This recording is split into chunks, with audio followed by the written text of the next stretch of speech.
Okay, I play this game today against Houdini 2 Pro, the latest version, and I think it's the strongest engine in the world.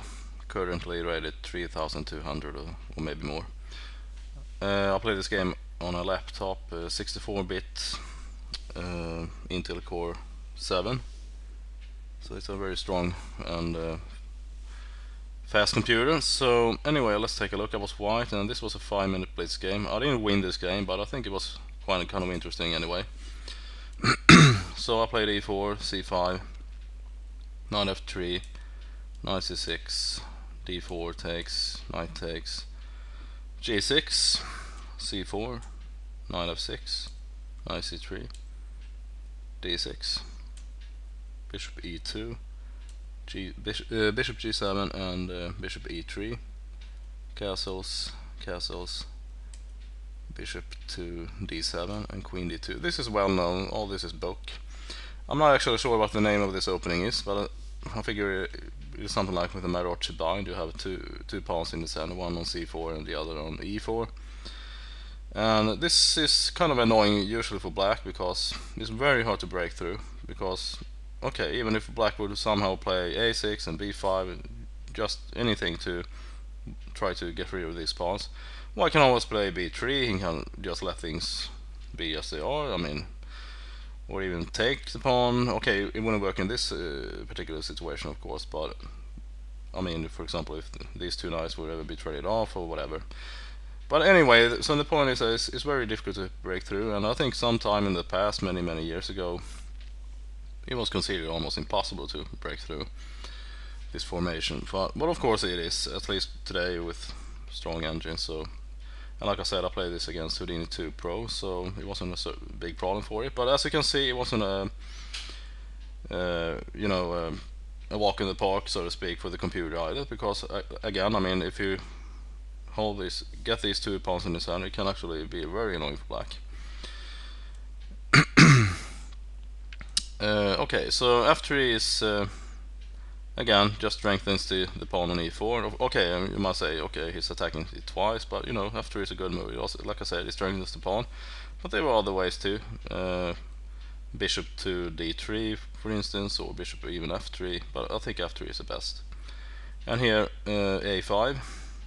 So a5 is a good move, even though it weakens the b5 square, but at this point I only have one knight, and I can't really do anything, so a5 makes sense. And also at some point, perhaps if b3 will ever happen, it is also possible for black to sort of undermine my pawn chain here on the queen side.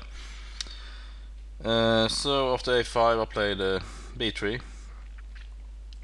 Now if black would ever play something like a4, I can just let the pawn be on b3, and then if black would take, I would just take back, and these rooks would be exposed against each other. But that didn't happen. He played bishop to d7, and I played rook to d1. I think bishop to e3 would have been book here, although I'm not sure. But anyway, I just play rook d1, and now bishop takes, queen takes, and queen b6. Now, when you're playing against a very strong computer, and this is actually something that beginners usually, although I'm not a beginner, and I'm certainly not playing against this weak engine here. Like I said, it's the strongest in the world. But usually when you get the chance to trade queens, many beginners, like I said, will think that the minute the queens come off, you stand a better chance against a stronger opponent. So even though I'm not a beginner, so I figured that, okay, when the queens come off, at least I don't have to worry about the queen. But you know, it's still not that simple.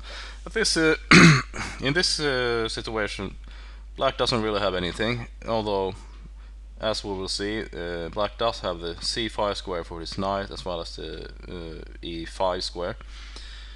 And my knight doesn't really have any squares except for example e3 or f4, for instance. But the bishop on c6 can take my knight any time. For example, if I would ever put it on d5, which looks very tempting, but then black can just take the knight, and when I take back, I can either take with the c pawn or the e pawn. But that would mean I would have to give up either of these two central pawns. Okay, I could take with the rook, But then black has the knight against my bishop, which is blocked in by my own pawns. I mean, you can see that almost all my pawns are on light squares. So I didn't want to trade my knight for his very passive bishop, so I avoided it.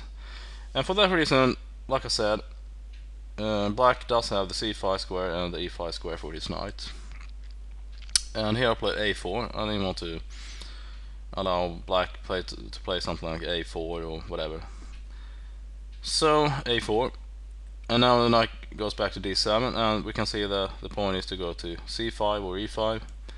I play bishop d3, and the idea is that I saw that after knight to c5, this pawn on b3 is weak, so I played bishop d3, and when the knight goes at some point, okay, king g7 first, and then I went to c2 with my bishop, and the idea is simply to protect the pawn on b3 as well as having this diagonal. For instance, if f5 I would just take, and black would have to take back with the g pawn. So it's a pretty good diagonal, even though my bishop is a little bit passive, although compared to his bishop, my bishop is actually quite active. Okay, here comes the knight to c5, and like I said, my pawn on b3 would have been weak, but now after bishop c2 it's actually very well protected, and there is no b5 or anything that black can do to open up the queen side. I didn't know really what to do here, so I just made a move, rook d2, and now b6, and it's nothing much is happening on either side here. We are just making a bunch of moves, and perhaps I should have played h3 rather than knight to f4, but the point with knight to f4 is that I'm trying to trade my knight for his, and if I would ever manage to do that, the game would absolutely at this point be a draw. So after h3, rook to d7, I offered a trade, which the computer declined, and now there's a little bit of a threat here. You can go to d4, so I had to play my knight to just basically any square. Now if the back knight would go to f4, I can just put my knight again and offer a trade on d3. So we just played repeated moves here, more or less. And again, the computer avoids the trade for a very obvious reason, because my knight is just not really doing anything and my bishop is more active than his. So I just went back and forth, and here actually, and this is a little bit interesting. After knight f4, obviously my pawn here is weak and it's hanging, so I have to protect. I don't want to go to, maybe I could have gone to f4, sorry, g4, and then perhaps to e3, but for example, if knight g4, then perhaps f5 at some point. Perhaps knight g4 would have been better than the move I played, because now after knight to d3 we played g5, and I still didn't see a problem here, because how can black ever break through? So I just took the knight, and finally I managed to get rid of his knight. But after g takes f, black has something to play on at least. I mean, now black has the open g file, and I don't really have anything except for the only thing that I have going in my game is a potential threat on, well, let's say that the d file would ever open up, and then also a little bit more active bishop than his. So I just made up moves. I don't really know what to do. Again, like I said, the g file is completely open, so I just overprotected perhaps, and now I still couldn't really see anything. But now after something like king to e8, you can see that the king could possibly take this route and end up over here, which actually happened in the game. And okay, I haven't analyzed this game, so I probably made a bunch of mistakes, and perhaps this move was a mistake too. Maybe I should have doubled my rooks here. Instead I just took his rook, and now rook takes, and now we can see that it's impossible to stop the black king.